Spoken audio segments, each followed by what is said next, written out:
हरे कृष्णा।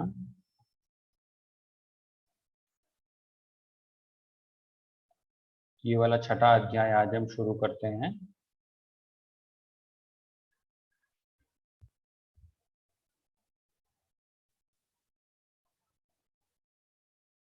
हरे कृष्णा। यहाँ पे हम देख सकते हैं, ये पहला वाला जो स्लाइड है उसी में हम देख सकते हैं कि एक मनुष्य बहुत ही ज्यादा ध्यान में बैठा है कि उसके आसपास इतना कुछ मतलब उसके ऊपर ग्रो हो गया, लेकिन उनके ऊपर बहुत कुछ उग गया है, लेकिन उनको उस चीज का ध्यान नहीं है। ठीक है, तो इसको समाधि बोलते हैं। अध्याय 6 आज शुरू करते हैं। तो पहले हम देखते हैं क्या है योग। ठीक है, बहुत सारे टीवी सीरियल में हमने देखा होगा, या ऐसा एक बेसिक नॉलेज हमें योगा के बारे में होगा कि योगा मतलब बॉडी को फ्लेक्सिबल रखना, बॉडी को फिट रखना, फाइन रखना। उसमें बहुत सारे डिफरेंट डिफरेंट एक्सरसाइजेस होते हैं, जैसे ब्रीदिंग एक्सरसाइजेस हुआ, बॉडी के एक्सरसाइजेस हुए, इस तरीके से। ठीक है, लेकिन क्या यह योग है? जैसे यहाँ पे हम देख सकते हैं, ये सर के बल खड़े हैं दोनों योगी लोग। फिर यहाँ पे ये देख सकते हैं हम मिट्टी के अंदर अपना सर धंसा के उल्टे खड़े हैं। क्या यह योग है? और फिर अभी अमेरिका ने भी मतलब योगा को अपना लिया है, लेकिन वो क्या है, एक योगा को एक फैशनेबल चीज की ओर लेके जा रहे हैं। इसीलिए यहाँ पे हम देख सकते हैं इनका पोस्चर ऐसा योगा में। फिर ये वाला नया योगा शुरू हुआ है, वो है बियर योगा, मतलब बियर पीते पीते योगा करना। उससे वो लोग कहते हैं कि मन मतलब शांत रहेगा, लेकिन कितनी देर तक रहेगा? ये एक और नया योगा का ट्रेंड शुरू हुआ है, ये है गोट योगा। आप अगर चाहे तो ये सब चीजें ऑनलाइन ढूंढ सकते हैं, आपको मिलेगी कि ये सब सच में लोग कर रहे हैं। एक मतलब बकरी को खुद के ऊपर खड़ा करके योगा कर रहे हैं। और ये वाला हो गया चेयर योगा, मतलब अगर खड़ा नहीं रहना है, खड़े रहने से थकान महसूस होगी, तो आप चेयर के ऊपर बैठ के योगा करो। तो ऐसे बहुत सारी मैगजीन्स है, फिर बहुत सारे टीचर्स हैं योगा के जो अलग अलग योगा के गुण बताते हैं और अलग अलग तरीकों से योगा को सिखाते हैं। लेकिन अल्टीमेटली योगा सीखने के बाद करना क्या है, वो चीज भगवत गीता में लिखी हुई है। ठीक है, तो जो योगा सिखाते हैं वो सिर्फ मतलब आपकी बॉडी फिट हो गई, ठीक है, हमारा मिशन कंप्लीट हो गया, वो अपने पैसे ले लेते हैं और आपको छुट्टी दे देते हैं। ठीक है, लेकिन वहां पे बात खत्म नहीं होती है, एक्चुअली बात वहां से शुरू होती है। ठीक है, तो यहाँ पे हम देख सकते हैं भगवत गीता में योगा के बारे में पूरे डिटेल्स में बताया गया है, और यहाँ पे लिखा गया है अष्टांग योगा। योगा जो होता है वो पूरा एक अष्टांग योग होता है, मतलब 8 लिम्स, 8 मतलब हाथ पैर होते हैं योगा के। ठीक है, तो उसमें से एक पैर होता है यमस्ता। ठीक है, एक मतलब बोल सकते हैं हम डिवीजन। तो पहला स्टेज होता है वो यमस होता है, जिसको हम बोल सकते हैं एक्सटर्नल डिसिप्लिन, मतलब बाहरी तरीके से एक लाइफ के अंदर डिसिप्लिन को लाना। तो इसके एग्जाम्पल्स क्या है? एग्जैक्टली एक ही टाइम पे सुबह उठना, जैसे अगर सोचिए हमने डिसाइड किया है 5 बजे या 6 बजे उठना, तो हर दिन उस टाइम उठना। फिर हमारा एक डेली शेड्यूल होता है, उस शेड्यूल को फिक्स करना, फिर डेली लाइफ में एक डिसिप्लिन को लाना। ठीक है, उसको बोलते हैं यमस, वो भी एक तरीके का योग है। फिर आगे आता है नियम। नियम मतलब इंटरनल डिसिप्लिन, तो अंदर हमारा शरीर है उसको भी एक डिसिप्लिन में रखना, मतलब कितने बजे खाना, कैसा खाना खाना चाहिए। ठीक है, ये सब कुछ इंटरनल डिसिप्लिन में आता है।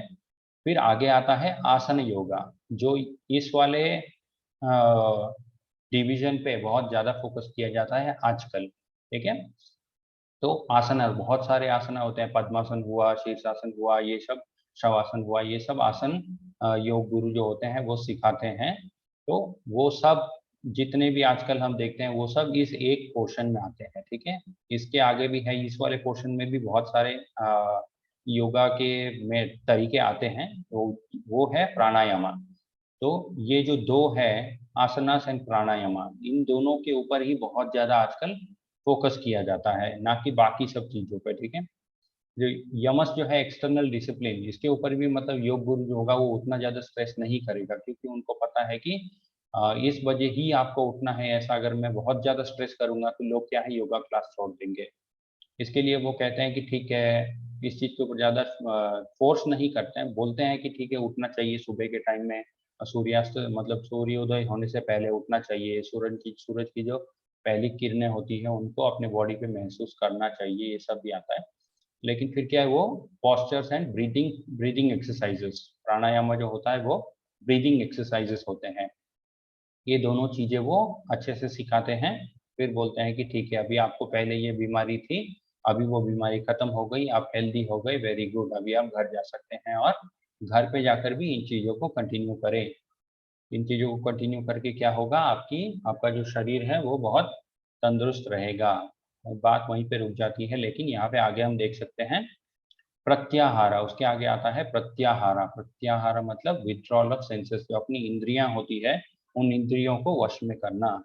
ये चीज नहीं सिखाई जाती है, क्योंकि ये चीज को सीखना उतना आसान नहीं है, इसीलिए योगा इस वाले डिवीजन तक जाते नहीं है। योगा टीचर्स वो सोचते हैं कि यहाँ पे अगर जाएंगे तो लोग धीरे धीरे कटना शुरू हो जाएंगे, तो यहाँ तक अगर फुल स्टॉप दे देंगे तो उनके लिए भी फायदेमंद है, और हमें लगता है हमारे लिए भी फायदेमंद है, लेकिन हमारे लिए फायदेमंद नहीं है क्योंकि वो आधा अधूरा ज्ञान है। ठीक है। प्रत्याहार मतलब विड्रॉल ऑफ सेंसेस, जो हमारी इंद्रिय भोग की एक इच्छा होती है उस चीज को धीरे धीरे कम करना। ठीक है। फिर आगे होता है धारणा, मतलब कॉन्सेंट्रेशन, किसी एक चीज पे कॉन्सेंट्रेट करना या ध्यान लगाना।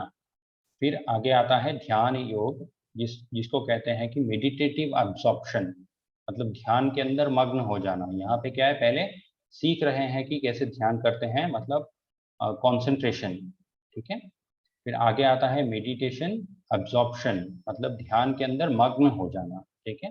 फिर लास्ट में आता है समाधि। समाधि या मतलब यूनियन। यूनियन मतलब क्या होता है कि हम एक हो जाते हैं अपनी आत्मा के साथ, हम अपनी आत्मा को पहचानना शुरू कर देते हैं। हमें ये एहसास होता है कि हमारे अंदर एक आत्मा है जो इस भौतिक जगत की नहीं है, वो कहीं और ही बिलोंग करती है, लेकिन यहाँ पे आई है। तो फिर क्यों आई है, कैसे यहाँ से जाना है, वो सब चीजें ये समाधि मतलब रियलाइज होने के बाद से वो चीजें शुरू होती हैं। ठीक है। तो ये होते हैं अष्ट अंग योगा के, इसीलिए यहाँ पे लिखा गया अष्टांग योगा। ठीक है। ये जो 8 अंग होते हैं योगा के, इन चीजों को समझना जरूरी होता है।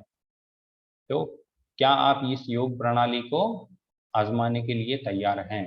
प्रश्न अभी ये उठता है कि क्या हम ये 8 जो अंग दिखाए गए थे अभी, ये क्या हम कलयुग में कर सकते हैं? कलयुग में यमस ठीक है, बहुत सारे लोग इस चीज को फॉलो करते हैं, उनके लाइफ में डिसिप्लिन होता है जो बहुत अच्छी चीज होती है। लेकिन कभी कभी क्या होता है, थोड़ा ज्यादा सो लिए, थोड़ा ज्यादा खा लिया, कभी क्या कभी नहीं खाया। ठीक है, ये सब होता है। फिर आसना प्राणायाम तक भी ठीक है, लेकिन इसके आगे जो चीजें हैं, इंद्रियों को वश में करना, फिर कंसंट्रेट करना, धारणा करना, फिर ध्यान करना, फिर लास्ट में समाधि, ये सब चीजें कलयुग में करना बहुत मुश्किल है, क्योंकि आप ध्यान कहाँ पे करेंगे? पार्क में जाके ध्यान करेंगे तो आसपास बच्चे चिल्लाना शुरू कर देंगे, या फिर जो सोसाइटी के लोग होते हैं वो आके वहाँ पे अपनी बातचीत जो होती रहती है वो करना शुरू कर देंगे, फिर आपका ध्यान 1 मिनट में टूट जाएगा।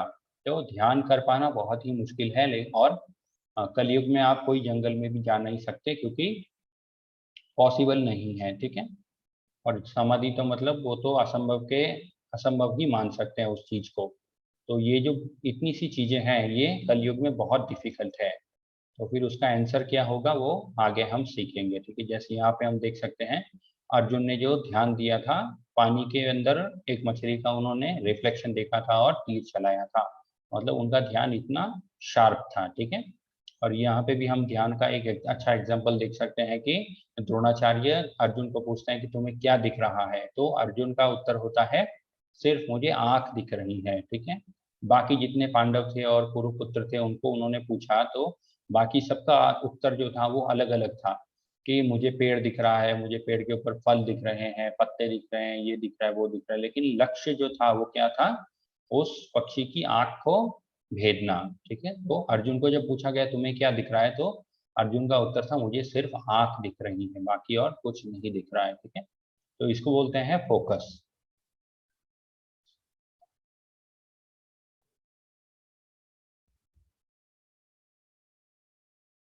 फिर आगे कृष्ण भगवान कहते हैं, सॉरी अर्जुन कहते हैं, हे कृष्ण, चूंकि मन चंचल, अस्थिर, उच्चंग उच्छृंखल, हठीला तथा अत्यंत बलवान है, अतः मुझे इसे वश में करना वायु को वश में करने से भी अधिक कठिन लगता है।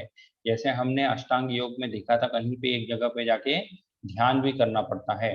तो अर्जुन इस चीज का मतलब एक उस चीज को सुनने के बाद एक प्रश्न रख रहे हैं कि मन जो होता है वो वायु से भी चंचल होता है। एक बार को मैं शायद वायु को भी मतलब कंट्रोल में कर लूं, लेकिन मन को कंट्रोल करना बहुत ज्यादा असंभव लगता है। हे कृष्ण, ऐसे में क्या किया जाए? तो ये वाला जो अर्जुन सवाल पूछ रहे हैं, ये भी हमें याद रखना है कि ये खुद के लिए पर्सनली नहीं पूछ रहे हैं, ये भी कलयुग के जो लोग हैं उनकी परिस्थिति को मद्देनजर रखते हुए ये सवाल किए जा रहे हैं। ठीक है।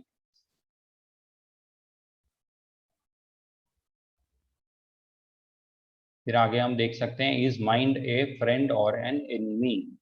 एक ही ईंधन जो होता है वो ईंधन सैटेलाइट्स को स्पेस में पहुंचाने के काम आ सकता है, या फिर हमें एक जगह से दूसरी जगह ट्रैवल करने में भी काम आ सकता है, या फिर एक पूरे जंगल को जला के राख करने में भी वही ईंधन काम आ सकता है। इसीलिए आगे कहा जाता है, जिसने मन को जीत लिया है उसके लिए मन सर्वश्रेष्ठ मित्र है, किंतु जो ऐसा नहीं कर पाया उसके लिए मन सबसे बड़ा शत्रु बन जाता है। ठीक है। तो मन को जीतना बहुत ज्यादा जरूरी होता है, क्योंकि हम यहाँ पे ऊपर देख सकते हैं, इज माइंड ए फ्रेंड और एन एनिमी? मन हमारा मित्र है या शत्रु है, वो किस पे निर्भर कर मतलब डिपेंड करता है, हमारे ऊपर ही निर्भर करता है कि हम मन को कैसी कैसी चीजों में इन्वॉल्व कर रहे हैं। ठीक है। हम बहुत ज्यादा नेगेटिव चीजें देखेंगे तो हमारे थॉट्स भी धीरे धीरे नेगेटिव बनते चले जाएंगे। इसलिए कहते हैं कि जैसा होगा अन्न वैसा होगा मन, और जैसा होगा पानी वैसी होगी वाणी। ठीक है। तो इसीलिए कहते हैं कि मन को पॉजिटिव चीजों में इन्वॉल्व रखना चाहिए, ताकि थॉट्स भी पॉजिटिव हो और लाइफ में जो कॉन्सिक्वेंसेस आएंगे वो भी पॉजिटिव होते हैं। ठीक है। यहाँ पे हम देख सकते हैं, यहाँ पे ये वाला जो है मन की परिस्थिति, ये ऑलवेज इस आदमी को डिस्टर्ब करती रहती है, और इस साइड जो है वो उसको अच्छे कामों में लगाने का प्रयास करती है। लेकिन अभी इसके ऊपर डिपेंड करता है कि वो कौन सी साइड में झुकता चला जा रहा है। ठीक है। और वो किस साइड में झुक रहा है वो किस पे निर्धारित मतलब डिपेंड करता है, वो डिपेंड करता है इसके हर एक दिन की जो आदतें हैं, जिन लोगों से ये मिलता है, जिन लोगों से ये इन्फ्लुएंस होता है, जैसे लोगों की ये बातें सुनते हैं, उन इस सब चीजों के ऊपर डिपेंड करता है कि ये इंसान कौन से साइड में झुक रहा है। ठीक है। इसीलिए अगर ऐसे भगवत गीता के क्लासेस अगर सुनेंगे, भक्त लोगों का संग रखेंगे ऑल टाइम, तब जाके हम इस साइड में धीरे धीरे झुकते हैं। ठीक है।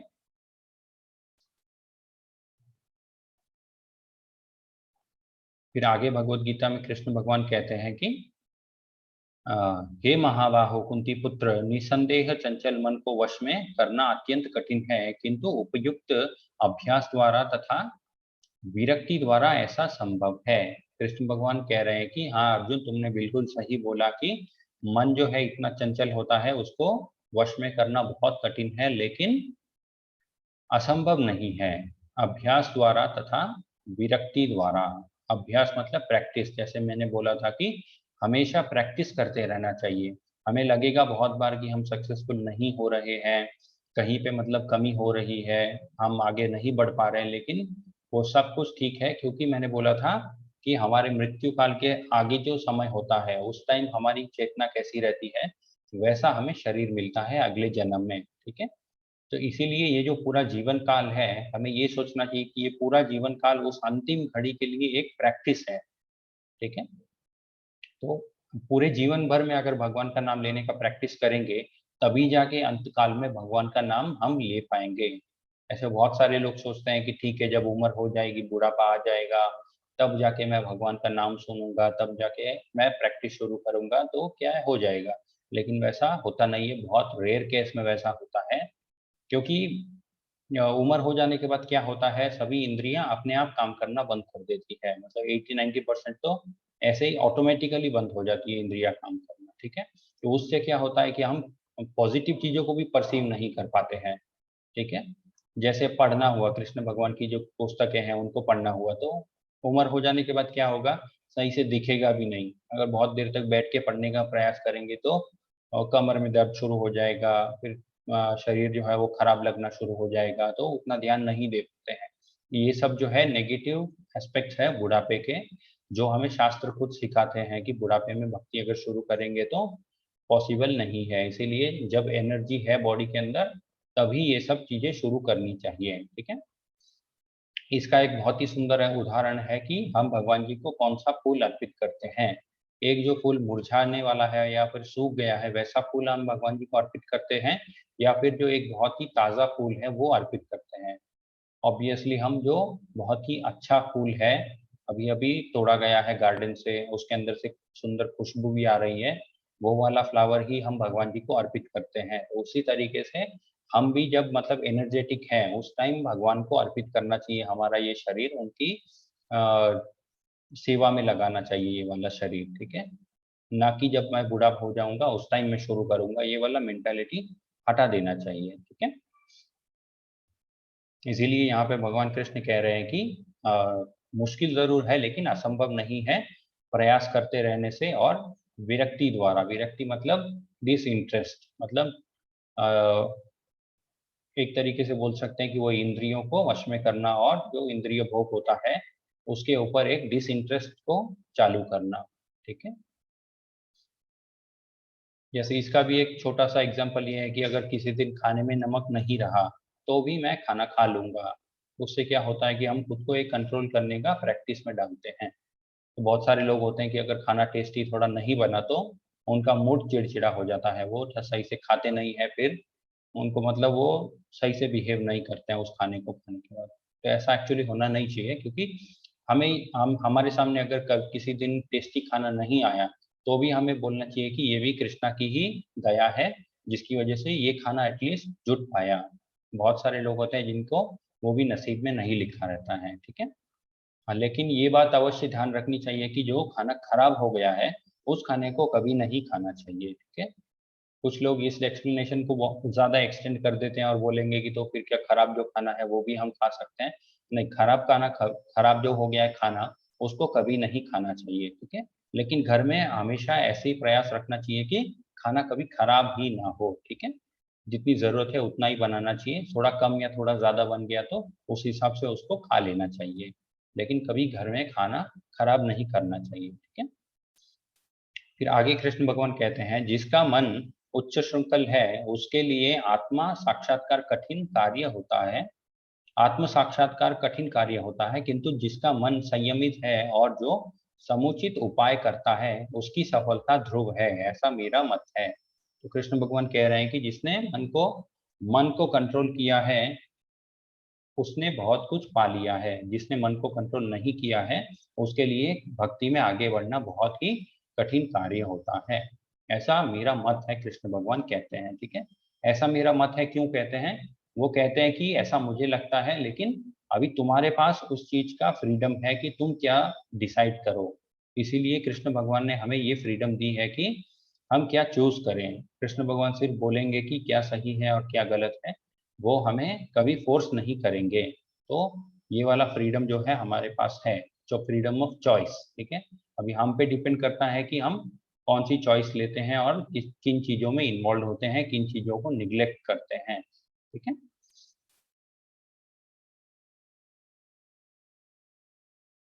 फिर आगे हम देख सकते हैं ये एक योग की सीढ़ी है।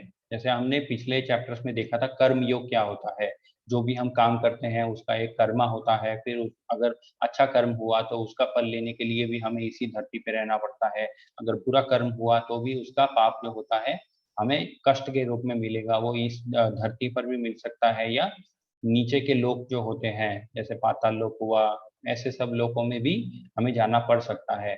और बहुत अच्छे कर्म हुए तो क्या होगा, हम ऊपरी लोकों में जाएंगे। ठीक है, जैसे सूर्य लोक हुआ, चंद्र लोक हुआ, इंद्र लोक हुआ, ब्रह्म लोक हुए, ये सब लोकों में हम जाएंगे और वहां पे आनंद प्राप्त करेंगे। लेकिन वहां पे जाके आनंद जब प्राप्त करेंगे और अच्छे कर्म का जो बैंक बैलेंस है वो जब खत्म हो जाएगा तब क्या होगा, हम फिर से नीचे आ जाएंगे। ये वाला हो गया कर्म योग। फिर ज्ञान योग होता है कि हमने पिछले चैप्टर्स में देखा था अलग अलग प्रकार के ज्ञान होते हैं, जिसमें कृष्ण भगवान का जो ज्ञान होता है वो सबसे उच्च स्तर पर आता है। ठीक है, फिर आज हमने देखा था अष्टांग योग, फिर आगे है भक्ति योग। तो इन सभी योगों में सबसे सर्वश्रेष्ठ योग कौन सा है? भक्ति योग। तो मतलब ये लैडर जो है डायरेक्टली हम यहाँ पर भी जा सकते हैं, जैसे एक इसमें होता है ना, बिल्डिंग के अंदर सीढ़ियां होती है और लिफ्ट होती है। तो ये जो कृष्ण भगवान का महामंत्र है, हरे कृष्णा कृष्ण कृष्णा हरे हरे, हरे राम राम राम हरे हरे, ये वाला महामंत्र जो है, इसकी मदद से हम वो जो एलिवेटर होता है, लिफ्ट, उस लिफ्ट के द्वारा डायरेक्टली हम भक्ति योग तक पहुंच सकते हैं, या फिर हम बाकी सारे रास्ते अपना के धीरे धीरे सीढ़ियां चढ़ चढ़ के यहाँ तक पहुंच सकते हैं। ठीक है। लेकिन भगवत गीता में ये कहा गया है कि भक्ति योग को फॉलो करो तो मुक्ति प्राप्त होगी और लाइफ, जीवन काल में जो है स्ट्रेस भी कम होगा। ठीक है। तो एक डिसाइपल था, उसने एक्चुअली जब प्रभु जी लेक्चर दे रहे थे तो उसने बीच में पूछा था कि ये अगर पता चले कि मृत्यु के बाद कृष्णा नहीं है, गोलोक नहीं है, कुछ भी नहीं है, तो फिर क्या होगा। तो प्रभु जी ने एक तरीके से ऐसा उत्तर दिया कि चलो मान लो कि नहीं है, लेकिन क्या होगा, ये सब भक्ति का जो पथ है, इसको फॉलो करने से क्या होगा, एटलीस्ट तुम्हारा जो ये जीवन काल चल रहा है, ये एटलीस्ट स्ट्रेस फ्री रहेगा बहुत ज्यादा। ठीक है। लेकिन ऐसा नहीं है कि कृष्ण भगवान नहीं है, कृष्ण भगवान डेफिनेटली है और वो हमारा वेट कर रहे हैं। ठीक है।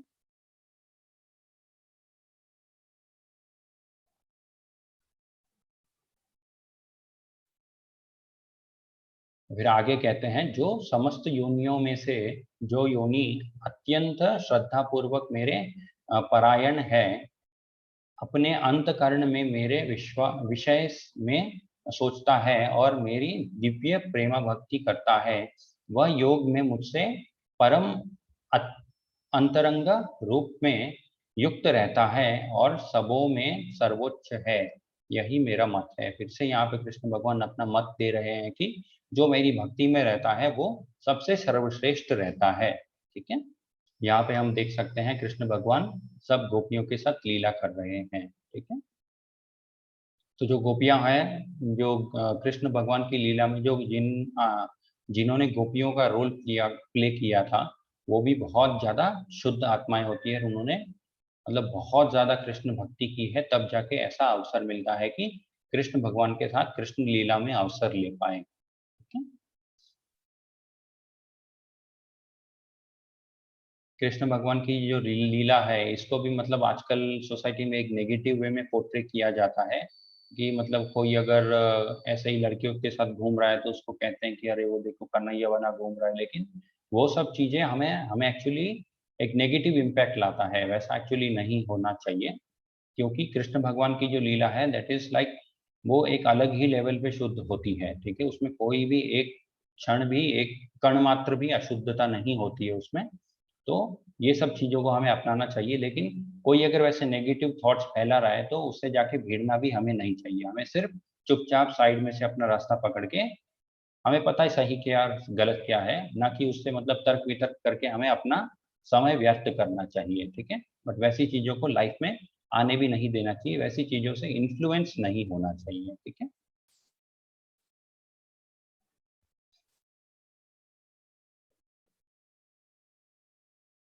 फिर आगे कहते हैं, हे राजन, सत्य युग में विष्णु का ध्यान करने से, त्रेत युग में यज्ञ करने से तथा द्वापर युग में भगवान के चरण कमलों की सेवा करने से जो फल प्राप्त होता है, ये वाला एक्चुअली श्रीमद् भागवतम में कहा गया है। जैसे मैंने कहा था कि हर एक अलग अलग युग में अलग अलग यज्ञ प्रिस्क्राइब किए गए हैं।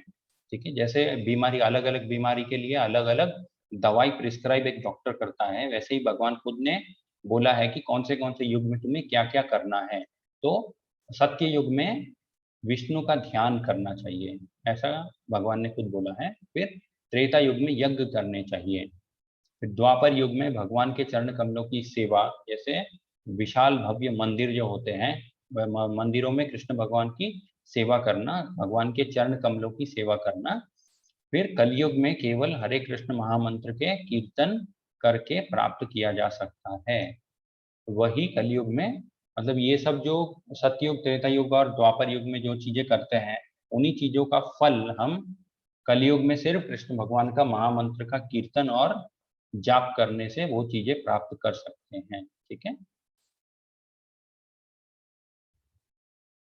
यहाँ पे हम देख सकते हैं ये वाला पिक्चर, एक जो है लिफ्ट है, डायरेक्टली ऊपर पहुंचा देती है, और एक है सीढ़ियाँ। तो अभी कौन सा रास्ता हमें चुनना है वो हमारे ऊपर निर्धारित है। ठीक है। लिफ्ट चाहिए या स्टेयरकेस चाहिए? स्टेयरकेस में क्या है, नीचे गिरने के चांसेस बहुत ज्यादा होते हैं, ठीक है। फिर आगे हम देख सकते हैं, यहाँ पे एक्सप्लेन किया गया है मंत्र का मतलब क्या होता है। यहाँ पे मंत्र जो शब्द है उसको दो अलग अलग शब्दों को जोड़कर बनाया गया है। तो मन और त्रा, त्रा का मतलब होता है टू डिलीवर, मतलब उद्धार करना, और मन का मतलब होता है मन, मतलब माइंड, ठीक है। तो जो ऐसी चीज जो ऐसी चीज जो मन का उद्धार कर दे, उसको हम मंत्र बोलते हैं। जैसे एक और वर्ड है संस्कृत का पुत्र, ठीक है, उसमें भी पीछे त्र लगता है और आगे पू लगता है। तो उसका मतलब ये होता है कि वो दो अलग अलग शब्दों से बना है। एक होता है पू और दूसरा त्र। पू का एक्चुअली एक शॉर्ट फॉर्म है, वो एक नर्क है, उसका नाम पू है, ठीक है। तो जो एक ऐसा व्यक्ति अपने पिता या अपने आगे के जो लोग थे उनको उस नर्क से जो बचाएगा, उसको पुत्र बोलते हैं, ठीक है। तो जो नहीं बचा पाएगा उसको फिर कुपुत्र बोलते हैं।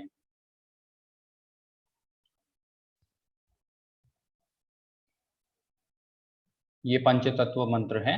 जय जय श्री कृष्ण प्रभु नित्यानंद श्री अद्वैत गदाधर श्रीवास आदि गौर भक्त वृंद। तो ये वाला पंचतत्व मंत्र हम हमेशा माला शुरू करने से पहले बोलते हैं। तो उससे क्या होता है, हम जितने भी आचार्यगण थे, प्रभु नित्यानंद थे, चैतन्य महाप्रभु, अद्वैत आचार्य, फिर गदाधर पंडित थे, श्रीनिवास पंडित थे, इन सब का हम आशीर्वाद लेते हैं और बोलते हैं कि माला शुरू कर रहा हूँ, लेकिन अगर कोई भूल चूक हो जाए तो आप मुझे माफ करिएगा, ठीक है।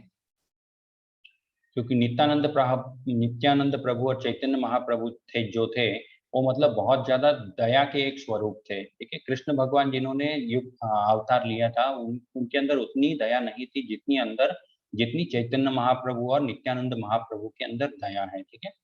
तो एक जगह पे नित्यानंद प्रभु ऐसा भी कहते हैं कि मतलब एक घास का जो तिनका है, उससे भी तुम मुझे खरीद लोगे अगर तुम कृष्ण भगवान का नाम लोगे। कृष्ण भगवान का नाम लेके तुम मुझे एक घास के तिनका भी दोगे, तो भी मैं तुम्हारा हो जाऊंगा, मैं खुद को बेचने के लिए तैयार हूँ, लेकिन कृष्ण का नाम लो, कृष्ण का नाम लो, ऐसे वो कहते हैं, ठीक है।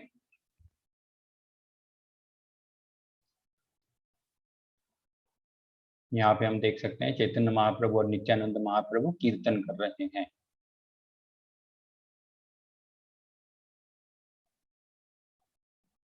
ये ये जो विग्रह है ये एक्चुअली मायापुर में है। फोटो थोड़ा सा ब्लर्ड है, लेकिन किसी को अगर अवसर मिले मायापुर में जाने का तो वहाँ पे इस्कॉन में जरूर जाइएगा और इनका दर्शन जरूर करिएगा, ठीक है। मायापुर में अभी एक्चुअली एक और मंदिर बन रहा है, TOVP, टेम्पल ऑफ वैदिक प्लानिटेरियम। वो एक्चुअली दुनिया का सबसे बड़ा मंदिर बन रहा है वहाँ पे, जिसका मतलब जिसको बनाने का सपना श्रील प्रभुपाद जी का खुद का था, और उनकी आदेश से ही वो मंदिर मतलब बन रहा है। 2023 में उसको कंप्लीट करने का एक ऐसा प्लानिंग चल रहा है। मतलब पूरा कंप्लीट नहीं होगा 2023 में भी, इतना विशाल और इतना भव्य मंदिर है कृष्ण भगवान के लिए। तो लेकिन एक पार्ट ऑफ द टेम्पल 2023 में जरूर खुल जाएगा, ऐसा बोल रहे हैं, ठीक है। और श्री जयपताका महाराज, हिज ग्रेस जयपताका महाराज जी भी उस मंदिर के निर्माण में बहुत ज्यादा मतलब एनर्जी दे रहे हैं, अभी भी दे रहे हैं, ठीक है।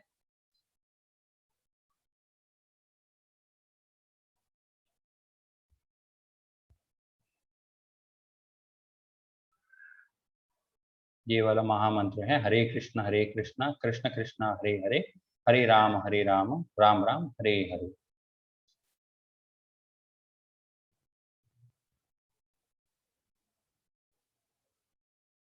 आगे हम देखेंगे कि scriptural references for chanting the holy name of the Lord, मतलब कौन से शास्त्रों में भगवान का नाम लेना चाहिए उसका वर्णन किया हुआ है, ठीक है। फिर नारायण संहिता में कहा गया है, कली के युग में लोगों को केवल अ, देवत्व के सर्वोच्च व्यक्तित्व के पवित्र नामों का जप करना चाहिए। तो नारायण संहिता में कहा गया है कि सिर्फ भगवान का नाम लेना चाहिए कलयुग में, दूसरा कुछ जरूरत नहीं है। दूसरी चीजें भी हम फॉलो कर सकते हैं खुद को एक प्रैक्टिस में रखने के लिए, लेकिन सबसे ज्यादा इफेक्टिव होगा भगवान का सिर्फ और सिर्फ नाम, ठीक है। फिर फिर कली संतराना उपनिषद में कहा गया है कि सभी वैदिक साहित्यों के माध्यम से खोज करने के बाद हरे कृष्ण के जप की तुलना में इस युग के लिए धर्म को अधिक उद्दत नहीं पाया जा सकता। मतलब हरे कृष्ण का जो नाम है उससे बेटर कुछ चीज को नहीं पाया गया है, सभी साहित्य को मद्देनजर रखते हुए। तो कृष्ण भगवान का जो नाम है वो सबसे ज्यादा इफेक्टिव रहेगा कलयुग में। यज्ञानम जप यज्ञोस्मि, तो इसका मतलब है समस्त यज्ञों में पवित्र नाम का कीर्तन। जप करना जो होता है वो समस्त यज्ञों में सबसे सर्वश्रेष्ठ माना जाएगा। ये वाला मैंने आगे भी समझाया था, हरिर नाम हरिर नामैव केवलम कलौ नास्तैव नास्तैव नास्तैव गतिरन्यतः। झगड़ा और पाखंड के इस युग में उद्धार का एकमात्र साधन भगवान के पवित्र नामों का जप है, और कोई रास्ता नहीं है, और कोई रास्ता नहीं है, और कोई रास्ता नहीं है। ये वाला लिखा गया है चैतन्य चरितामृत में, आदि लीला में। ठीक है, चैतन्य चरितामृत के 3 भाग हैं, मध्य लीला, आदि लीला और अंत लीला। ठीक है, चैतन्य चरितामृत जो ग्रंथ है उसमें चैतन्य महाप्रभु के बारे में सब कुछ लिखा हुआ है।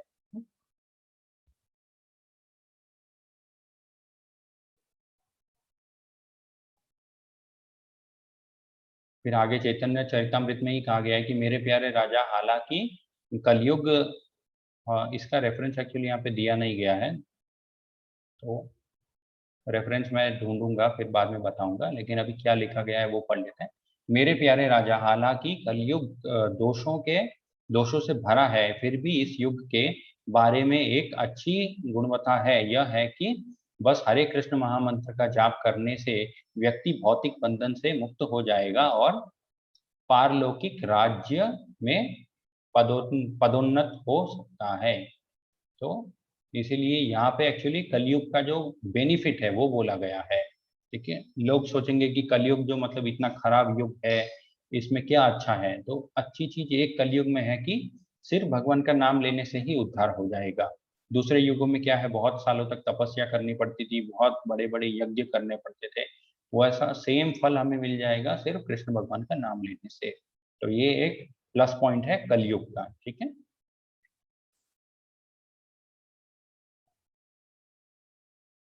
फिर आगे चैतन्य चरितामृत में फिर से भगवान का जो नाम है उसकी गुणगान किए गए हैं। कहा गया है कि मेरे प्रभु, हे परम ईश्वर, आपके पवित्र नाम में जीवित इकाई के लिए सभी अच्छे भाग्य हैं, और इसीलिए आपके पास कई नाम है, जैसे कि कु और गोविंदा, जिसके द्वारा आप अपने आप का विस्तार करते हैं। आपने उन नामों में अपनी सभी शक्तियों का निवेश किया है, और उन्हें याद रखने के लिए कोई कठिन और तेज नियम नहीं है।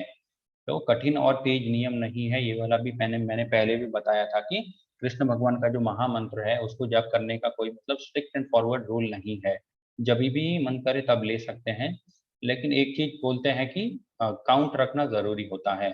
जैसे मैंने बोला था कि 16 माला करना, या फिर 1 माला, 2 माला, 4 माला, जितना हम मतलब जितने माला का संकल्प ले रहे हैं उतनी माला अवश्य करनी चाहिए, और धीरे धीरे वो नंबर को बढ़ाना चाहिए। ठीक है, और यहाँ पे कहा गया है कि आपके पास कई नाम हैं, तो जिसके द्वारा आप अपने आप का विस्तार करते हैं। तो जितने भी अलग अलग नाम है भगवान के, सब में वही शक्ति रहती है। ठीक है, जैसे बहुत सारे लोग हैं विष्णु सहस्त्र नाम पढ़ते हैं, जिसमें विष्णु भगवान के 1000 नाम है, तो वो 1000 नाम पढ़ेंगे या हरे कृष्ण महामंत्र का जाप करेंगे, दोनों में इक्वल पोटेंसी होती है। फिर यहाँ पे कुछ थोड़े रूल्स है चैंटिंग करने के। जैसे मैंने बोला था कि बहुत ही कम रूल्स है, लेकिन कुछ रूल्स ऐसे हैं जिनको फॉलो करना चाहिए, जिससे कि चैंटिंग का जो बेनिफिट है वो ज़्यादा मिलेगा। प्रत्येक नाम का अलग अलग उच्चारण करें। तो महामंत्र में जो वर्ड्स है, हरे कृष्णा कृष्ण कृष्ण हरे हरे, हरे राम राम राम हरे हरे, इन सभी वर्ड्स को अलग अलग अच्छे से उच्चारण करें। क्योंकि क्या होता है कि बहुत बार 16 माला करना है ऐसा लोग ठान लेते हैं, लेकिन फिर मंत्र कैसे हो जाता है, ऐसे मतलब सही से उन शब्दों का उच्चारण नहीं हो पाता है। तो ऐसा नहीं करना चाहिए। मतलब सही से उच्चारण नहीं हो रहा है लेकिन बहुत ही स्पीड में आप चले जा रहे हो, ऐसा नहीं करना चाहिए। हर एक का अच्छे से उच्चारण करना चाहिए, भले ही दिन में 1 माला करें, लेकिन अच्छे से उच्चारण होना चाहिए। ठीक है, फिर थोड़ा जोर से जप करना चाहिए ताकि एटलीस्ट हमारे मुख से निकले हुए शब्द हमारे कान तक पहुंच पाए, ठीक है, इतना जोर से एटलीस्ट करना चाहिए। फिर गिनती रखकर जप करने की सलाह दी जाती है। अधिमानतः एक तुलसा वाले पर 108 मन के होते हैं, मतलब एक माला पे 108 मणि होते हैं, तो 108 बार महामंत्र का जाप करना चाहिए एक माला में, ठीक है। फिर सम्मान, भक्ति और एकाग्रत के साथ जप करें। आप किसी भी दिशा में किसी भी दिशा में बैठकर या चलते हुए जाप कर सकते हैं, मतलब बैठे हुए या खड़े होकर चलते समय जाप कर सकते हैं, ठीक है।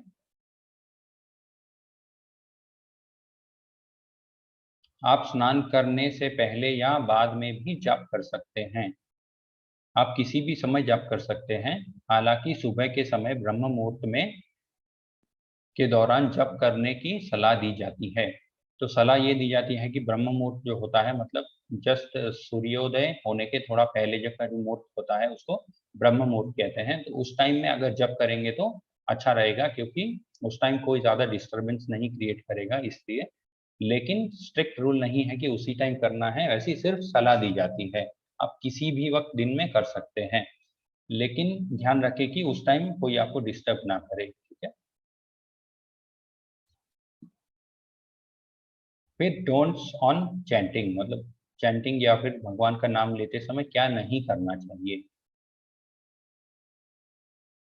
महामंत्र के केवल एक भाग का जाप नहीं करना चाहिए। बहुत सारे लोग होते हैं हरे राम हरे राम बोल के ऐसी एक खुद की माला बना लेते हैं और खुद का एक नया मंत्र बना लेते हैं, लेकिन ऐसा नहीं करना चाहिए। जो महामंत्र है उसको पूरा कंप्लीट करना चाहिए, ठीक है। फिर जप माला के कृष्ण मन के पर जाप नहीं करना चाहिए। जो मैंने बोला था कि ये जो बड़ा वाला बीज होता है जप माला में, उसके ऊपर महामंत्र का जाप नहीं करना चाहिए, ठीक है, क्योंकि क्या होगा, वो 109th बीट होता है, उसके ऊपर हम पंचतत्व मंत्र का जाप करते हैं। फिर किताब या अखबार पढ़ते समय या टीवी आदि देखते समय किसी को जप नहीं करना चाहिए। तो जैसा मैंने पहले भी बोला था कि 16 माला का निर्णय ले लेते हैं, लेकिन उसके बाद क्या होता है, 16 माला करने में लगभग 1.5 से 2 घंटे लगते हैं। तो लोग फिर क्या करेंगे कि टीवी के सामने बैठ गए या फिर एक किताब ले ली और किताब भी एक साइड से पढ़ रहे हैं और एक साइड में माला भी कर रहे हैं। वैसा नहीं करना चाहिए। तो इसीलिए मैं बार बार कहता हूँ कि शुरू एक माला से करें, जैसे जैसे रुचि बढ़ेगी वैसे वैसे माला का मतलब नंबर ऑफ माला भी बढ़ाते जाएं, ठीक है। जितना मतलब डेडिकेटेडली हो पाए उतना ही करना चाहिए। फिर आगे जप करने के लाभ यहाँ पे दिखाए गए हैं। पाप की प्रतिक्रियाओं से मुक्ति होगी, मतलब गलत चीजों की ओर आकर्षित होने की जो एक टेंडेंसी होती है मन की, वो कम हो जाएगी, ठीक है। और भी बहुत सारे लाभ हैं। तो सबसे बड़ा लाभ है वो होता है कि कृष्ण प्रेम एक दिन प्राप्त हो जाएगा। और कृष्ण प्रेम प्राप्त हो जाएगा तो मतलब हम directly face to face Krishna भगवान को देख पाएंगे। तो क्योंकि इसका प्रूफ श्रील प्रभुपाद जी ने भी दिया था। उनको एक रिपोर्टर ने पूछा था कि आप कौन हैं, जब वो अमेरिका में गए थे और धीरे धीरे वहाँ पे मतलब एक ये इस्कॉन फाउंडेशन, इस्कॉन मूवमेंट जो है, हरे कृष्णा मूवमेंट, ये जब शुरू हो गया था वहाँ पे, तो उस टाइम रिपोर्टर्स इनका इंटरव्यू भी लेते थे, क्योंकि मैंने पहले भी बोला था वहाँ पे ऐसे ऐसे लोगों को प्रभुपाद जी ने बदल दिया था जिनका कोई होप नहीं था। तो इसीलिए वहाँ के जो रिपोर्टर्स थे वो उनको जानना था कि मतलब इनके अंदर क्या है, ये क्या बोल रहे हैं। तो एक रिपोर्टर ने पूछा था आप कौन हैं, क्या आप भी एक भगवान है जो इंडिया से आए हैं, क्योंकि उस टाइम में ऐसा ही एक ट्रेंड था कि जो भी इंडिया से आता है वो खुद को एक भगवान बोल देता है। लेकिन श्रील प्रभुपाद जी ने अलग ही आंसर दिया था। इन्होंने बोला था कि मैं भगवान नहीं हूँ, मैं भगवान का एक दास हूँ, मैं एक भगवान का सेवक हूँ, सर्वेंट हूँ, ठीक है। फिर उन्होंने पूछा था कि ठीक है, आप क्या मतलब कृष्ण भगवान सबको दे सकते हैं क्या, आप कृष्णा को, और क्या आप कृष्ण भगवान को देख सकते हैं। कि श्रील प्रभुपाद जी ने बोला था हाँ मैं बिल्कुल देख सकता हूँ। तो उन्होंने बोला था कि मुझे भी दिखाइए फिर। तो श्रील प्रभुपाद जी ने बोला था कि आप भी देख पाएंगे, लेकिन आपको कोर्स जो होता है वो कंप्लीट करना होता है। जस्ट एज ए जैसे कि एक डॉक्टर जो है वो ऑपरेशन कर सकता है, तो आप 2 दिन एक डॉक्टर के साथ रहेंगे और बोलेंगे चलो ठीक है अभी मुझे भी ऑपरेशन करना है, तो वो चीज़ संभव नहीं है। डॉक्टर बनने के लिए 5 साल या 6 साल लगाने पड़ते हैं आपको, इंजीनियर बनने के लिए 4 साल। तो भगवान कृष्ण जो मतलब सबके ऊपर है, उनको मैं 2 मिनट में तुम्हें नहीं दिखा सकता, ठीक है? उसके लिए अलग ही डेडिकेशन करना पड़ेगा तुम्हें और अलग मेहनत करनी पड़ेगी, तभी जाके वो संभव है। लेकिन संभव ज़रूर है, असंभव नहीं है। फिर आगे चिंता और तनाव से मुक्ति मिलेगी, मन की शांति मिलेगी, अ, असली खुशी मिलेगी और प्रबोधन, ठीक है? लोग क्या कहते हैं हरे कृष्ण के जाप के बारे में? फिर कुछ सेलिब्रिटी भी हैं जो सोशल मतलब सोसाइटी में बहुत अलग लेवल के जो लोग हैं, ऊपरी लेवल के लोग, उन्होंने भी मतलब इस मूवमेंट को जॉइन किया है, बहुत सारे लोगों ने, जिनमें से एक थे जॉर्ज हैरिसन। वो कहते हैं कि it's really a process of having realisation of God, मतलब ये एक ऐसा प्रोसेस है जिससे हम भगवान को महसूस कर सकते हैं, ठीक है? फिर ये है एल्बर्ट फोर्ड, जो फोर्ड मोटर्स कंपनी है उनके मालिक है ये। तो ये भी एक्चुअली इस्कॉन से बहुत क्लोजली जुड़े हुए हैं, और जो मैंने बोला था कि टेम्पल ऑफ वैदिक प्लैनेटोरियम जो मायापुर में बन रहा है, वो भी उस प्रोजेक्ट को बहुत क्लोजली देख रहे हैं, और जो भी डेवलपमेंट्स हो रहे हैं उस चीज़ के अंदर कंट्रीब्यूशन भी कर रहे हैं, और अपना मतलब एक डेडिकेशन भी दे रहे हैं उसमें, ताकि वो चीज़, वो जो मंदिर बन रहा है वो स्मूथली बने और कोई बाधा ना आए उसमें। तो इनका नाम एक्चुअली इनका दीक्षा का नाम है अमरेंद्र प्रभु या अमृत प्रभु, ऐसा कुछ नाम है, वो मैं बोलता हूँ बाद में। तो ये कहते हैं कि chanting Hare Krishna was made a ट्रेमेंडस impact in my life, मतलब बहुत बड़ा बदलाव आया है मेरे लाइफ में कृष्ण भगवान का नाम लेने के बाद। वैसे ही हम देख सकते हैं कि ये जीन क्लॉड हेलिकल, एक youngest director of 3M company France, ठीक है? तो everything started happening for me when I began chanting, मतलब जीवन में सब कुछ शुरू हुआ जब मैंने कृष्ण भगवान का नाम लेना शुरू किया। फिर एक और इंडियन इंडस्ट्रियलिस्ट है ND Desai, never found anything more pleasurable, मतलब इससे आनंदमय मुझे कुछ प्राप्त नहीं हुआ जीवन काल में। ऐसे ही बहुत सारे सेलिब्रिटी हैं जिन्होंने कृष्ण भगवान का जो नाम है उसके गुणगान किए हैं और उनके फायदे भी बताए हैं। जैसे एक है विकी ओवरटन, ये एक यूरोपियन मॉडल थी पहले, फिर एक बार जब इस मूवमेंट के साथ जुड़ी तो इन्होंने भी दीक्षा ले ली और वो वाला जीवन छोड़ के ये भी एक कृष्ण भगवान के सर्वेंट बन गए, ठीक है? तो by starting to chant Hare Krishna I feel tremendous happiness, मतलब बहुत ज्यादा खुशी का अनुभव होता है भगवान का नाम लेने से। ऐसे और भी बहुत सारे उदाहरण हैं।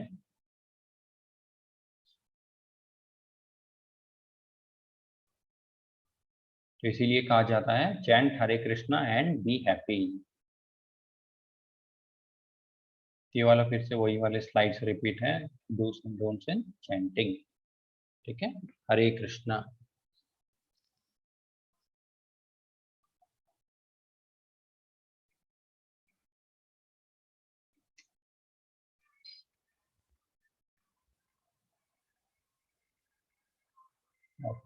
एल्बर्ट फोर्ड जो फोर्ड कंपनी के मालिक हैं, उनका दीक्षा लेने के बाद नाम है अमरीश दास, अमरीश दास प्रभु, ठीक है?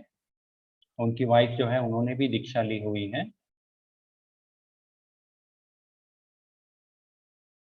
तो ये सबसे बड़ा अच्छा उदाहरण हो सकता है कि जो बोलते हैं ना कृष्ण भक्ति में रह के सब कुछ करना, वो मतलब इतने बड़े एक इंडस्ट्रियलिस्ट है, इतनी बड़ी इंडस्ट्री चलाते हैं, लेकिन साथ ही साथ कृष्ण भक्ति में भी बहुत अच्छे से जुड़े हुए हैं। जितना उनसे पॉसिबल होता है उतना वो कंट्रीब्यूट करते हैं।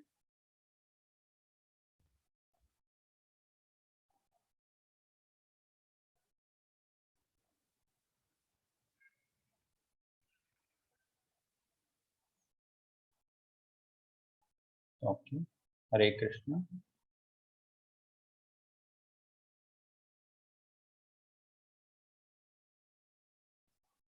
तो आज का जो चैप्टर का मेन अगर समरी बोला जाए इन शॉर्ट, तो वो ये है कि मतलब अलग अलग बहुत सारे टाइप टाइप के योग हैं। जैसे हमने वो लेडर में देखा था कि ज्ञान योग है, फिर दूसरे कई सारे योग हैं, लेकिन सबसे ऊपर आता है भक्ति योग, और भक्ति योग को हम डायरेक्टली प्राप्त कर सकते हैं कृष्ण भगवान का नाम लेने से। ठीक है, ये वाला था मतलब इस वाले चैप्टर का मूल सार। अभी किसी का अगर कोई सवाल है तो वो हैंड रेस कर सकते हैं, बहुत सारे लोगों ने हैंड रेस किया हुआ भी है।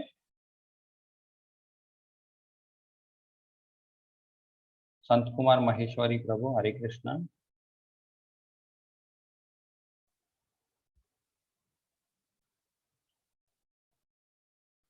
हरे कृष्णा।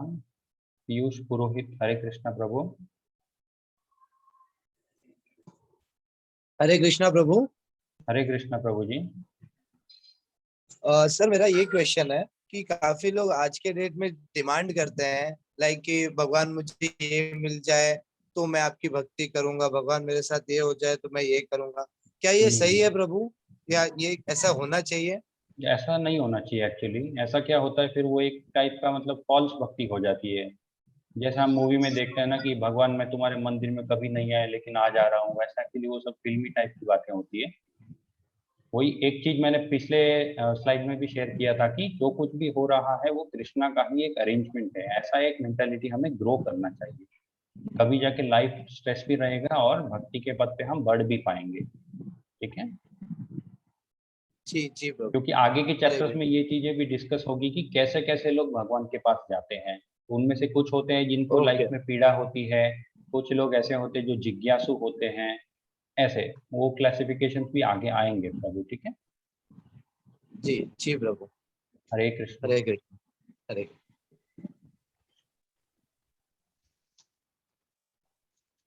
मंगेश प्रभु, हरे कृष्णा।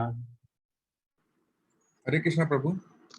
पहली बात तो आपने परसों के सेशन में जो एक धर्म की व्याख्या बताई थी वो एक बहुत ही अच्छी विस्तृत व्याख्या बताई थी। पहले मैं समझता था कि धर्म सिर्फ मनुष्य के लिए होता है, बट आपने बताया कि धर्म प्राणी के लिए होता है। सृष्टि में हर हर कण का एक धर्म होता है। वो मेरे लिए एक बहुत बड़ा इनलाइटनमेंट था। Thank you for that. मैं एक मेरे मन में एक जिज्ञासा है जानने की कि मैंने बचपन से कृष्ण कथा सुनी है। उसमें हमेशा बलराम जी का और कृष्ण का ही मतलब उल्लेख है। सुभद्रा जी का व्यवहार मतलब उल्लेख कहीं भी नहीं है। ठीक है। सुभद्रा जी का मैंने उल्लेख पहली बार देखा है जब सुभद्रा हरण या अर्जुन की जब कहानी में आती है, तब उससे पहले बाल्यकाल में किसी भी स्टोरी में सुभद्रा जी का कहीं कोई उल्लेख नहीं है। तो मुझे ये जानना है कि दो चीजें मुझे जाननी है कि सुभद्रा जी का और कृष्ण का बायोलॉजिकल कनेक्शन कैसा है। मैं एक मेरे साइड से बताता हूँ आपको। जैसे सब लोग जानते हैं कि कृष्ण की जन्मदाती माता थी देवकी जी। उनको उनको जिन्होंने पाल पोस के बड़ा किया वो थी यशोदा। वैसे ही नंद जी की दूसरी पत्नी थी रोहिणी, जिससे बलराम जी का जन्म हुआ था। तो इस तरह से कृष्ण बलराम जी के जन्म के बारे में सभी को पता है, लेकिन सुभद्रा जी के जन्म के बारे में पता नहीं है। ये पहला सवाल। दूसरा सवाल ये है कि रामायण और सभी कालों में मतलब कृष्ण और बलराम, मतलब जैसे रामायण में और कृष्ण बलराम और सीता मतलब राम लक्ष्मण, वैसे ही इधर रुक्मिणी जी और बलराम जी और कृष्ण जी थे। तो रामायण में या आदि कालों में सुभद्रा जी का रोल क्या था?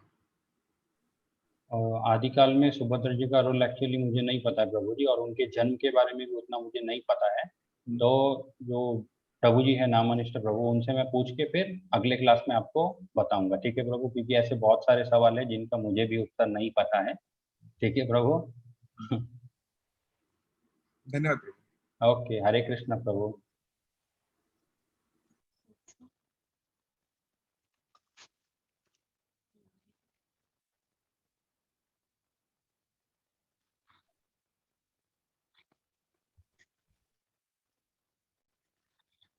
हरे कृष्ण प्रभु। हरे कृष्णा प्रभु। मैं पूछूं सर, जो ये 100 जो माला, कौन सी तुलसी की माला आती है जो माला फिर जो चैंटिंग करते हैं वो माला प्रभु जी? नहीं, जो माला का जो आपने बताया 16 माला फेरना चाहिए, हाँ वो माला कौन सी, तुलसी के मनी होगी? हाँ, तुलसी की अगर करेंगे तो अच्छा है, लेकिन तुलसी की अगर ना भी हो तो भी चलेगा। अच्छा। हाँ, इस्कॉन में आप जाएंगे तो दोनों प्रकार की मिलेगी। एक माला होती है नॉर्मल वुड की होती है, नीम की या होती है वो वाली थोड़ी कम दाम की रहती है, 60 रुपए में या 70 रुपए मिल जाएगी। तुलसी माला जो है वो थोड़ी एक्चुअली महंगी मिलती है। लेकिन कोई भी माला के ऊपर आप कर सकते हैं, ऐसा कुछ जरूरी नहीं है कि तुलसी माला पे ही करना है। ठीक है प्रभु। जैसे अभी ये बताओ, ये कृष्ण की माला अलग होती है, राम की अलग होती है? कोई नहीं, बोलते हैं ऐसा कुछ नहीं है। अच्छा।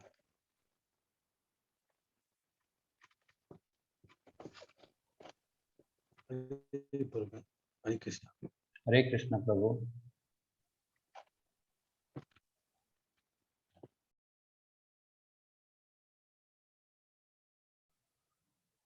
यशवी पटेल, हरे कृष्णा। आपका कोई सवाल है?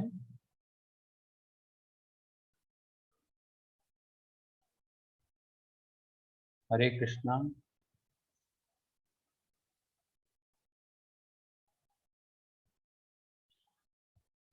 अभिनव कुमार प्रभु, हरे कृष्णा।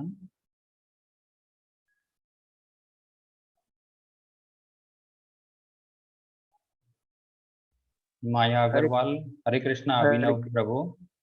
हरे कृष्णा प्रभु। एक हरे। प्रश्न मेरा भी था, यस जो प्रभु जी। आज आप जो आज आपको मैसेज के द्वारा भी मैंने पूछा था। हाँ। जो परसों के कक्षा में जो आपने एक स्क्रीन शेयर किया था, जिसमें हरे राम राम राम हरे हरे, हरे कृष्णा कृष्ण कृष्ण हरे हरे, उसके हाँ अंत में प्रभु। 108 लिखा हुआ था। हाँ, मतलब 108 बार उसको मंत्र को रिपीट करना है, उसका मतलब वही। तो इसका इसका अर्थ यही हुआ कि 108 बार उस मंत्र को रिपीट करना है। हाँ, तब जाके एक माला कंप्लीट होती है। अच्छा, ये तो सब वैसे है। ही 108 अगर 2 बार आप करेंगे तो 2 माला कंप्लीट हुई, ऐसा। तो नहीं, मेरे विचार से मुझे ऐसा लग रहा था कि हर एक अक्षर का जो है एक नाम होता होगा जो प्रभु से जुड़ा होता होगा, इसलिए मुझे शक हुआ, जो कन्फर्म होना आपसे चाहा। नहीं नहीं, वो सिर्फ 108 बार उस चीज को उस महामंत्र को रिपीट करना है, ऐसा एक था उस मंत्र को। अच्छा, माला जो करेंगे प्रभु, हाँ। माला केवल तुलसी या रुद्राक्ष का माला हो या दूसरा कुछ भी माला हो सकता है? कितने लोग जो है अपने गले में जो नहीं, है दूसरा रुद्राक्ष कोई। की माला से माला जप नहीं करते हैं प्रभु जी। हाँ।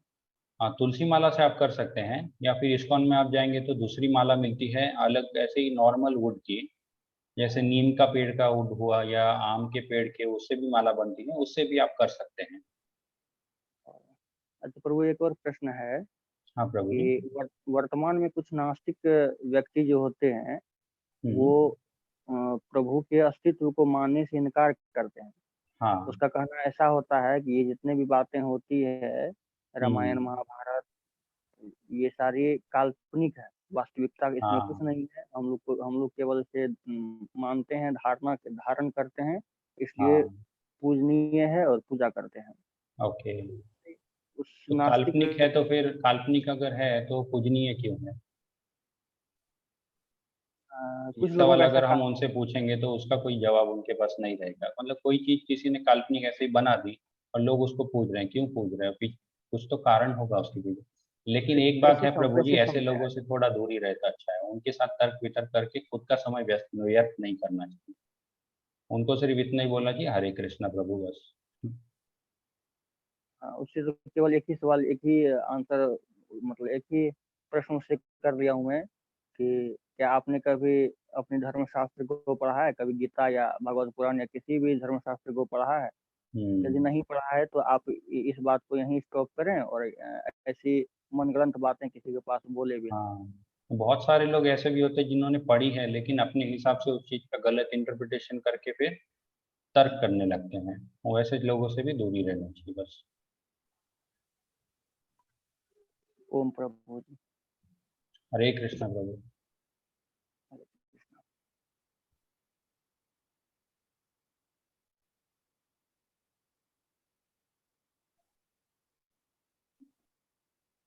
हरे कृष्णा माया अग्रवाल।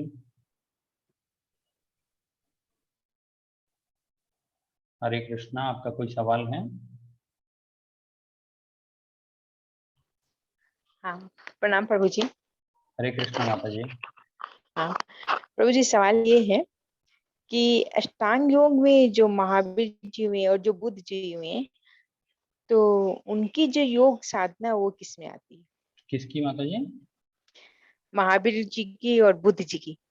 ओके ये जो, हाँ, ये जो साधना करते हैं तो उनकी जो ओके, साधना है उन्होंने जो वो समाधि किस, प्राप्त की थी, हाँ, तो हाँ वो उनकी भी किस, योग, योग ये जो था अष्टांग योग, इसमें जो सबसे हाईएस्ट मैंने बोला था समाधि, उन्होंने भी अच्छा उस चीज को प्राप्त की है। बुद्धदेव अच्छा भी एक्चुअली कृष्ण भगवान के ही एक अवतार है। प्रभु जी, मैंने ये क्वेश्चन इसीलिए किया है क्योंकि मैंने विपासना अभी सीखी है। तो हम लोग विपासना से सॉरी बुद्ध जी की जो है उनकी वो हम लोग करते आ रहे हैं। ओके, तो इसीलिए मैंने आपसे पूछा कि हम लोग वो हाँ कोई करते हैं बात नहीं विपासना माता जी, घर में, तो हाँ जो भी इसका आप फॉलो बता करते हैं रहे थे। करिए, लेकिन उसके साथ हम्म। कृष्ण भगवान का नाम लेना भी शुरू करिए बस। हाँ छोड़ना तो वो कुछ नहीं है, सिर्फ हाँ कृष्ण ने भगवान को जोड़ना है, बस उतना ही। हाँ हाँ, हाँ प्रणाम ठीक है प्रभु माता जी। जी, हरे हाँ, कृष्णा। प्रणाम।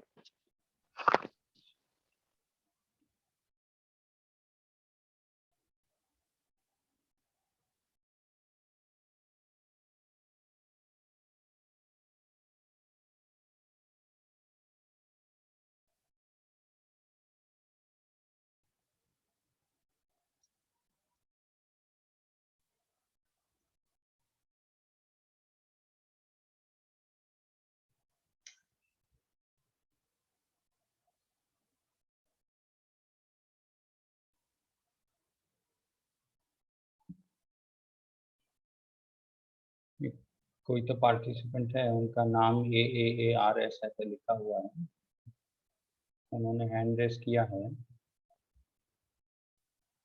हरे कृष्णा।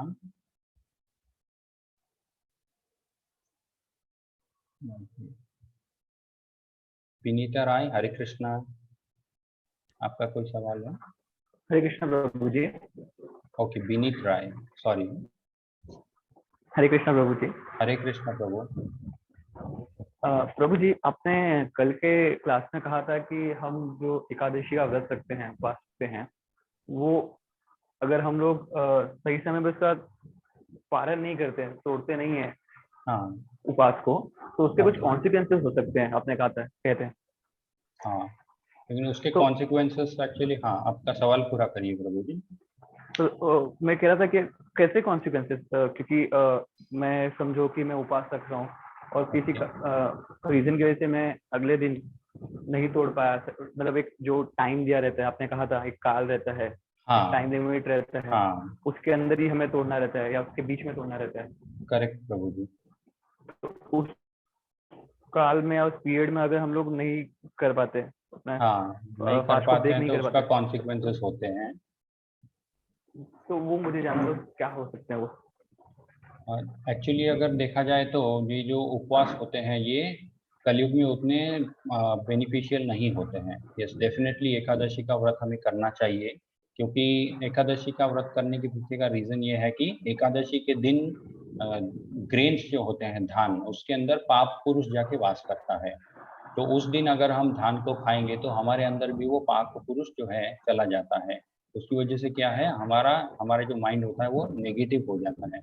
लेकिन मैंने ये भी आज के स्लाइड में शेयर किया था कि कलयुग में क्या बहुत ज़्यादा स्ट्रांगली प्रिस्क्राइब किया गया है, वो है भगवान का नाम संकीर्तन। तो इसीलिए अगर कलयुग में हम फास्टिंग का जो स्ट्रिक्ट रूल्स होते हैं उनको अगर उतना फॉलो ना भी कर पाए तो भी उसका नेगेटिव कॉन्सिक्वेंसेस उतना ज़्यादा नहीं रहता है प्रभु। ठीक है जरूर प्रभु जी। जी।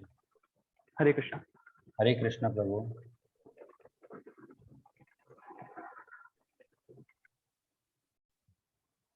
जैसे उपवास और ये हरे सब कृष्ण सत्युग। प्रभु, दंडवत प्रणाम। हरे कृष्णा माता जी, आप कुछ बोलना चाहेंगे माता जी उपवास के बारे में? प्रभु जी का भी सवाल नहीं था कि अगर स्ट्रिक्टली नहीं अगर प्रभु। नहीं कर पाए तो उसका कुछ, आपका कुछ कॉन्ट्रीब्यूशन? नहीं प्रभु, it's okay. Hare Krishna, it is okay. But इतना ही बोलना चाहूंगी कि आ, अगर आप एकादशी का व्रत रख रहे हो तो ठीक है, पहले तो मतलब स्ट्रिक्ट रूल, स्ट्रिक्ट वो यही है कि हम निर्जला रखते हैं। तो अगर अभी तो निर्जला लोग नहीं रख पाते हैं, श्रीला प्रभुपाद जी ये रेकमेंड करते थे कि दूध और फल, इतना ही, उससे ज्यादा कुछ नहीं। बट बाद में उन्होंने बोला था कि अगर हम लोग जैसे कि सब लोग काम पे जाते हैं, जॉब है, घर से बाहर निकलना पड़ता है, तो इसीलिए हम लोग कुछ नॉन ग्रेन्स खाना जो भी है उसको भगवान जी को और अर्पण करके भोग बना के उसका महाप्रसाद को ऑनर कर सकते हैं, बस इतना ही। बट कोई ग्रेन्स ऐसा नहीं कि स्ट्रिक्टली नहीं फॉलो कर रहा है तो ऐसा नहीं है कि एकादशी के दिन मैं कोई भी ग्रेन्स खा सकती हूँ, ऐसा कुछ नहीं है। एकादशी का जो रूल्स है वो मानना है, बट आप पैसे खाना बना के खा सकते हो, तो ये एक है। और सबसे बड़ी बात तो खाने से भी ज्यादा सबसे बड़ी बात है, तो वो दिन हमको पूरा दिन चैंटिंग का, मतलब जितना हम नॉर्मली चैंटिंग करते, सोचिए कि कोई 16 कोई 18 करता है, तो उस दिन बहुत ज्यादा करना पड़ता है, उससे भी ज्यादा, बस यही है। हरे कृष्ण। हरे कृष्णा। नमन प्रभु, हरे कृष्णा।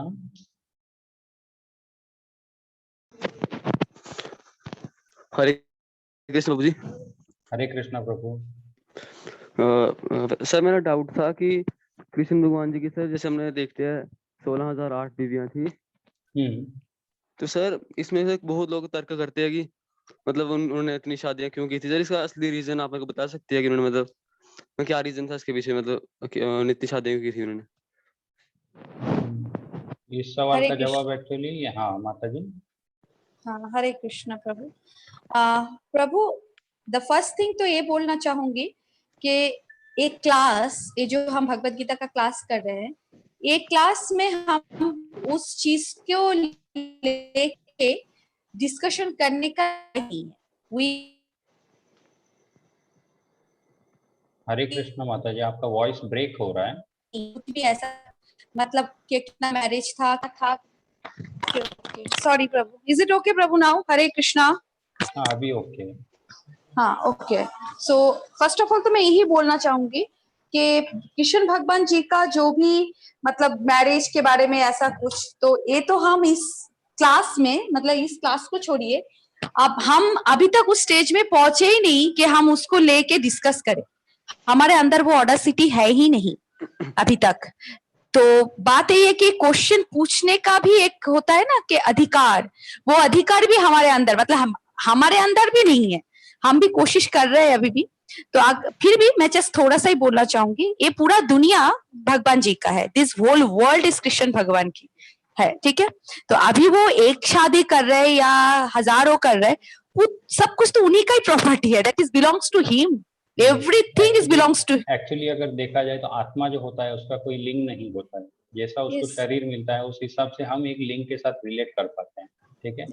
तो हमारी जो आत्मा ये है, ये भी कृष्णा को ही बिलोंग करती है। अगर कृष्णा चाहे तो अगले जन्म में हमें एक लड़की बना के हमसे वो शादी भी कर सकते हैं, क्योंकि हम उन्हीं की प्रॉपर्टी है प्रभु। एग्जैक्टली, बट फिर भी इतना बोलूंगी हाँ, कि वो लोग, इसके पीछे का स्टोरी ये है कि वो जो 16,000 थी उनको एक राक्षस किडनैप करके ले गया था। फिर उनको सोसाइटी वापस अपना नहीं रही थी, तो उन्होंने बोला था कि हे कृष्ण भगवान, आपने हमें हमारा उद्धार किया है, तो आप ही हमें अपनाइए।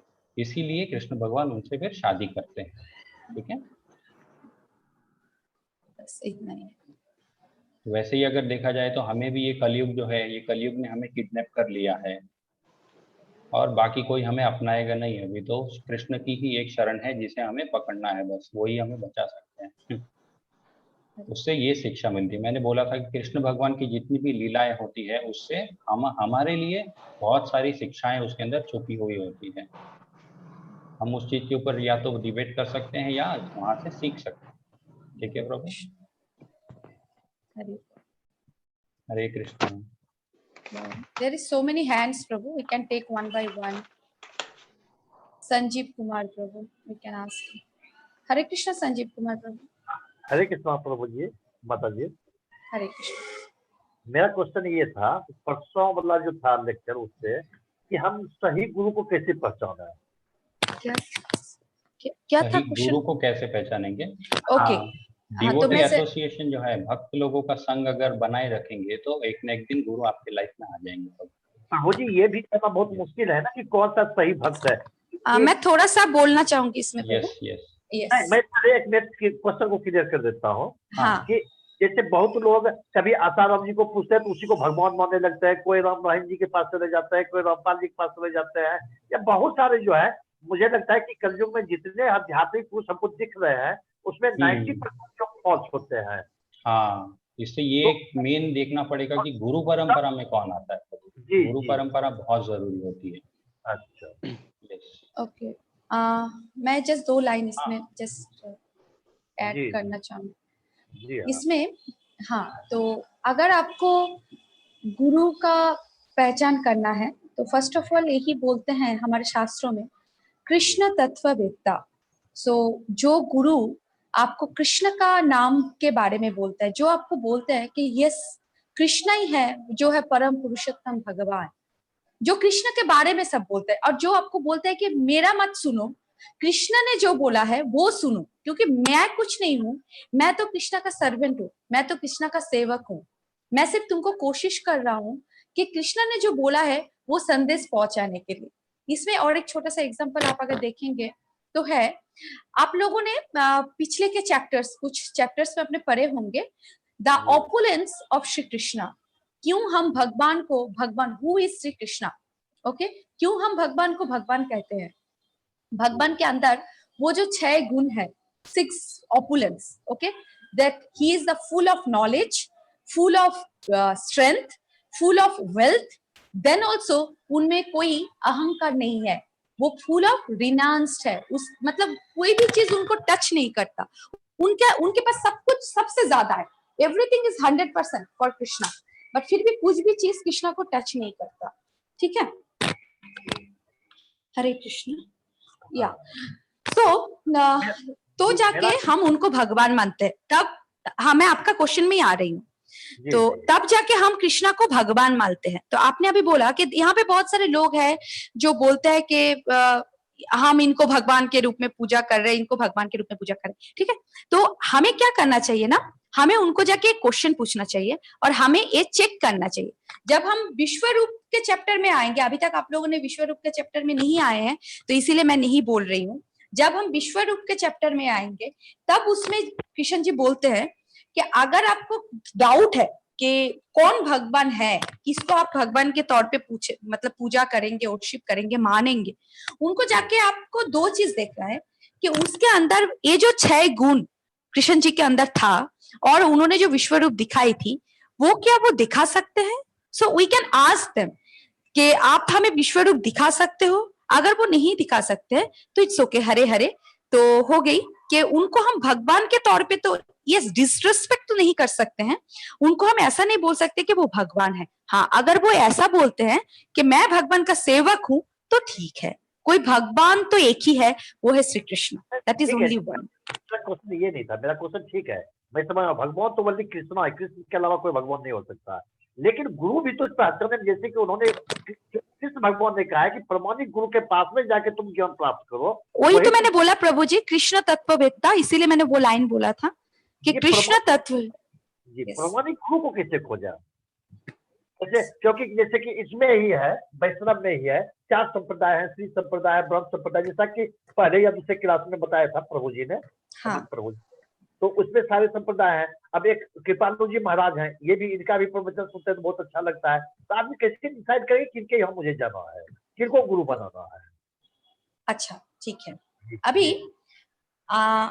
आपने सुना ही होगा ना IIT ऐसा सब इंस्टीट्यूट। हाँ, तो IIT एक रिकॉग्नाइजेशन इंस्टीट्यूट है इंजीनियरिंग के तौर पे। अगर हम देखेंगे इंडिया में IIT is the top most university, right? तो वो रिकॉग्नाइज्ड है, उसका एक मतलब ऑथराइजेशन है कि वो कुछ बोल सके ऐसा कुछ, क्योंकि उनका मतलब सब कुछ बहुत मतलब बहुत ही सिस्टमेटिक वे है सब कुछ। सेम थिंग जब आप इस्कॉन में आते हो तो आपको एक गुरु परंपरा शायद प्रभु जी ने दिखाया होगा। तो किसी ने आप अगर किसी भी गुरु का परंपरा मतलब आपको अगर किसी को गुरु मानना है तो आप उनके पीछे थोड़ा परंपरा देखने का कोशिश कीजिए। अगर कोई परंपरा के साथ आप लिंक नहीं कर पा रहे हो तो तब जाके प्रॉब्लम होता है कि आप समझ नहीं पा रहे। इसीलिए इस्कॉन आपको एक बहुत अच्छा सलाह देता है कि आप परंपरा को देखो। जैसे कि हमने जब जो 4 संप्रदाय के बारे में पढ़े थे तो उसके बाद हमने ये भी देखा था कि कृष्ण जी से जो ज्ञान आता है वो ज्ञान, हमारा जो संप्रदाय है वैष्णव संप्रदाय, राइट? तो अभी कृष्ण जी से वो ज्ञान आता है ब्रह्मा जी में, ब्रह्मा जी से वो ज्ञान आता है नारद मुनि में। तो ये जो ज्ञान आ रहा है उसमें कुछ एडल्ट्रेशन नहीं है, मतलब कुछ मिक्स्ड अप नहीं हुआ है बीच में। एक ऐसा है कि सोचिए कि कृष्ण जी ने मुझे एक नोटबुक दिया, वो नोटबुक मैं आगे जाके किसी और को दिया और वो नोटबुक वो पढ़ के फिर से वो आगे जाके किसी किसी और को दिया, बट उस बुक में हम लोग कुछ चेंजेस नहीं कर रहे। वो बुक किससे आया? कृष्ण जी से आया, करेक्ट? वो बुक कृष्ण जी से है। सेम थिंग ये हमारा जो गुरु परंपरा है, वो गुरु परंपरा कहाँ से आ रहा है? कृष्ण जी से डायरेक्ट आ रहा है। वो इनको नॉलेज दिए, ये इनको नॉलेज दिए, धीरे धीरे धीरे धीरे हम श्रीला भक्ति सिद्धांत सरस्वती ठाकुर तक आया। ठीक है, श्री चैतन्य महाप्रभु बीच में आते हैं। श्री चैतन्य महाप्रभु से लेके फिर से Bhakti Siddhanta Saraswati Thakur, who was the guru of our his divine grace अष्टोत्तर शतु श्रीला प्रभुपादा। सो उसके बाद श्रीला प्रभुपाद जी से ही वाज द 32 नंबर। तो अगर हमको जब लिस्ट देखते हैं, उस लिस्ट के अंदर कुछ ब्रेक नहीं है, मतलब ऐसा नहीं है कि 1 2 3 4 5 6 उसके बाद 10 11 12 नहीं, 7 8 9 सब है ना। तो इसीलिए हमें उसी गुरु के संस्पर्श में आना चाहिए, उसी गुरु से नॉलेज लेना चाहिए जिनको नॉलेज भगवान से मिलती हो और बीच में कुछ कट नहीं हुआ है। ठीक है, जैसे कि और एक छोटा सा एग्जांपल मैं दूंगी। आपका जो फैमिली का ट्रेडिशन है, ठीक है, आपके फैमिली के ट्रेडिशन, आपके पापा उनके पापा बहुत अच्छे से बोल पाएंगे। अभी आप सोचिए बीच में आप just it is an example, हाँ, एक उदाहरण दे रही हूँ जस्ट कि आपको आपके पापा से वो ट्रेडिशन पूछने का मौका नहीं मिला, बट आपको पता ही नहीं चला कि वो ट्रेडिशन क्या है। तो आप किन से पूछ रहे हो? आपके जो नेबर्स हैं, आपके पापा का जो नेबर्स थे, जो मतलब वो जहाँ पे रहते थे उनके आसपास में जो पड़ोसी थे, तो उनको तो थोड़ा थोड़ा पता होता था कि आपके घर में क्या चलता था, कैसा ट्रेडिशन फॉलो होता था। आप उनको जाके पूछ रहे हो, ठीक है। जब आप उनको जाके पूछोगे, वो क्या करेंगे? आधा ऊपर का बोलेंगे, आधा नीचे का बोलेंगे, बीच का तो आधा है ही नहीं, करेक्ट? क्योंकि उनको थोड़ी ना पूरा पता है कि क्या था ट्रेडिशन, वो तो आपके पापा को या फिर उनके फादर को पता था, करेक्ट? तो ऐसा ही हम जब कृष्ण जी के बारे में आसपास पड़ोस में ढूंढने जाएंगे तो वहां पे तो हमें आधा आधा ही नॉलेज मिलेगी ना। तो उससे अच्छा हम डायरेक्ट जहां से जो उनका सोर्स है, वो खुद उनसे जो नॉलेज आ रही है उसको अगर फॉलो करेंगे तो हम लोग लाइफ में मतलब डिविएट नहीं होंगे। तो उसी को हम बोलते हैं गुरु परंपरा। तो अगर आपको गुरु ढूंढना है तो please try to follow the guru parampara. हरे कृष्णा, हरि बोल। हरे कृष्ण।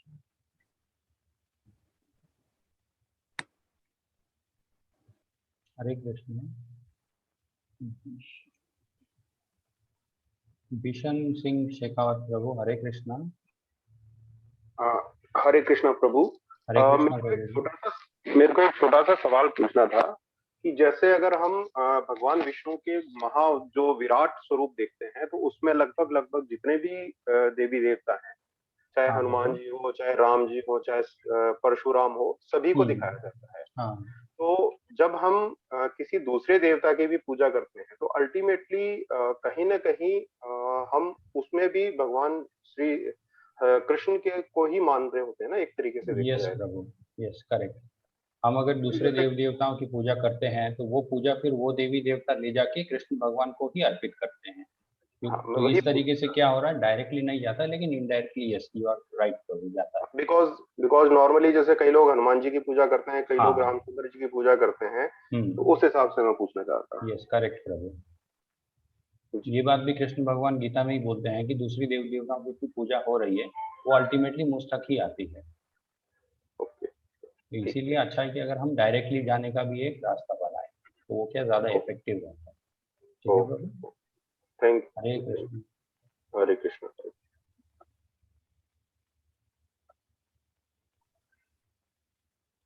तो आज का क्लास फिर यहीं पे समाप्त करते हैं। हरे कृष्णा। कल फिर से पहले कीर्तन, फिर बाद में क्लास 7वां अध्याय शुरू करेंगे कल। There is 2 hand Prabhu, one is संचित Khandelwal, one is Yashvi Patel. Okay, ठीक है। वो दोनों बहुत यशवी पहले से हाथ। हरे कृष्णा। हरे कृष्णा माता जी।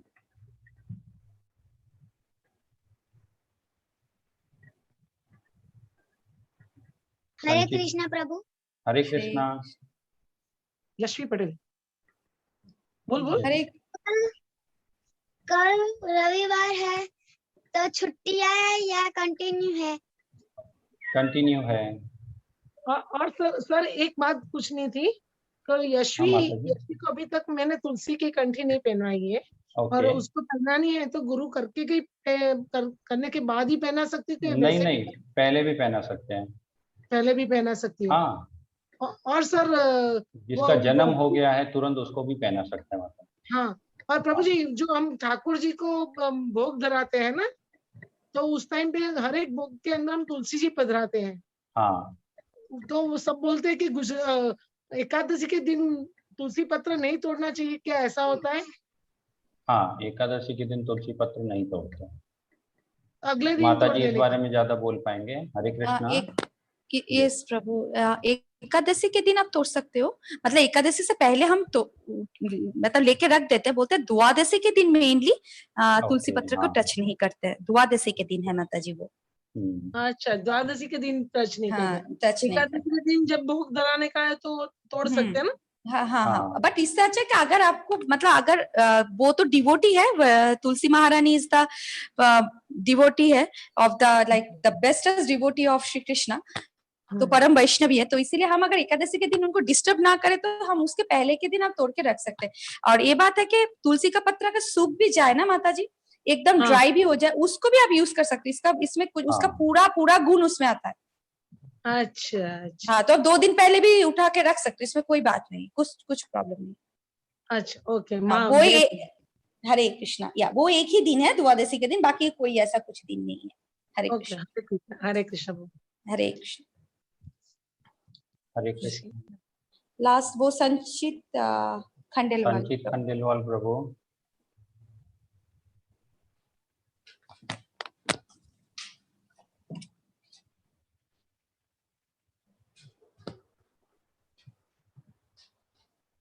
हरे कृष्णा। हरे कृष्णा प्रभु। मुझे 2 चीजें पूछनी थी। एक तो है कि जब हम कोई भोग लगाता है, ठीक है, अभी खाते वक्त आपने बोला है कि कृष्ण जी को अर्पित करना चाहिए, तो जैसे सुबह का नाश्ता हुआ या खाना हुआ या रात का भोजन हुआ, तो उसको कैसे और कब अर्पित करना चाहिए, मतलब उसकी क्या विधि होती है, मतलब पर्टिकुलरली कैसे किया जाता है?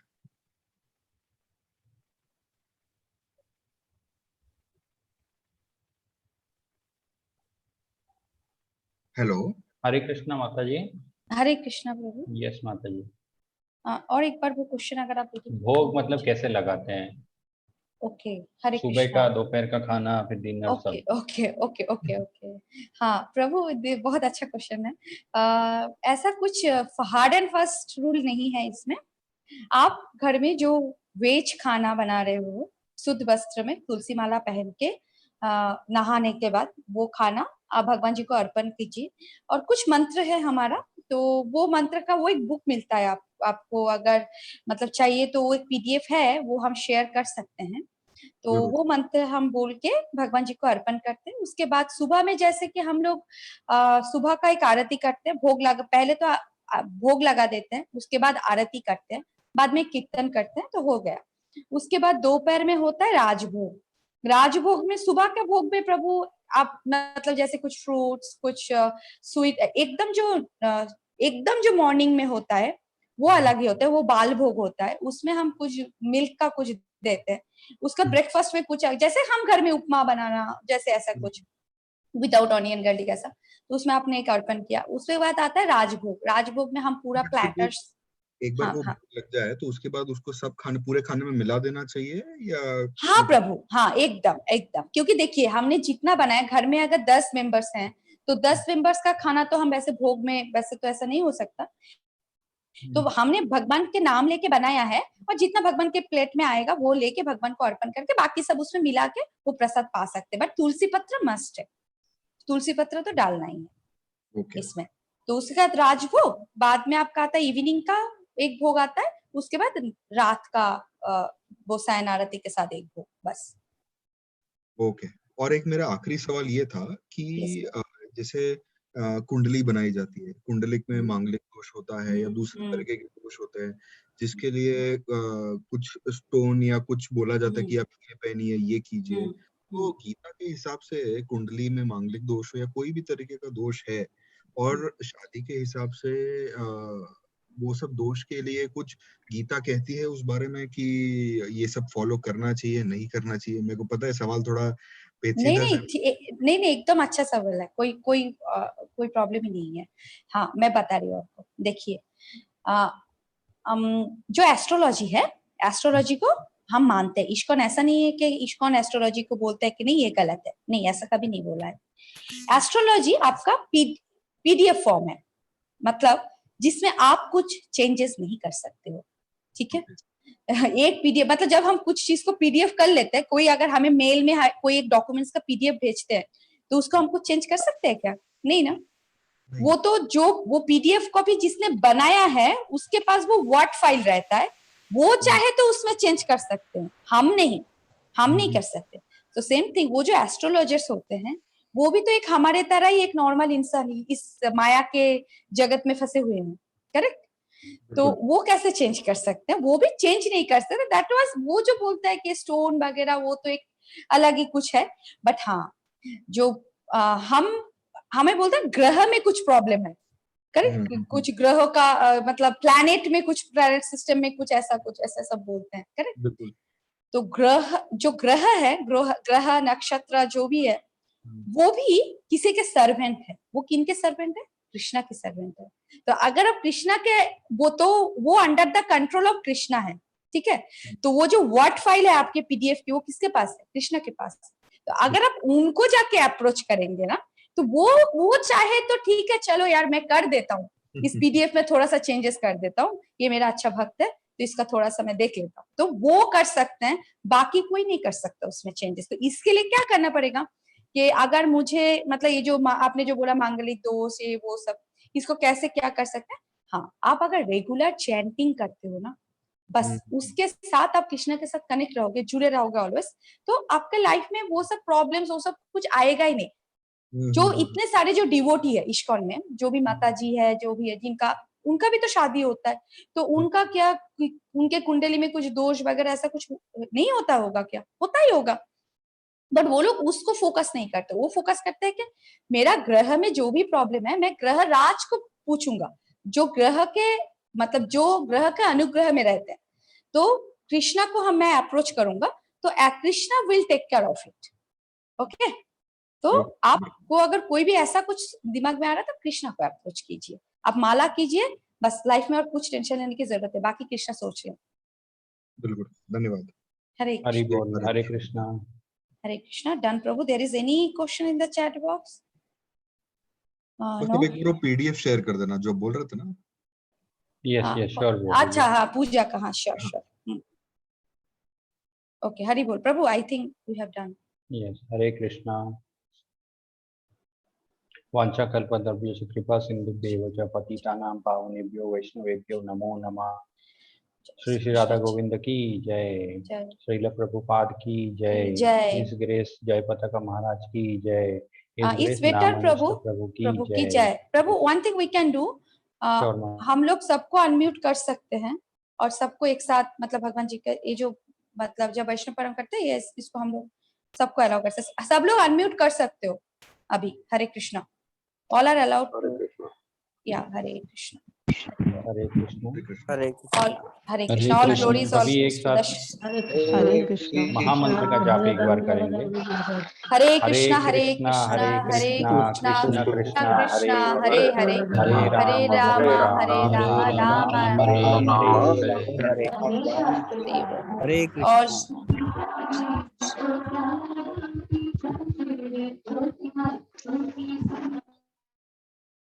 all glories, all praise to the Srila Prabhupada. Hari Bol, Hare Krishna. Yes, Prabhu, you can.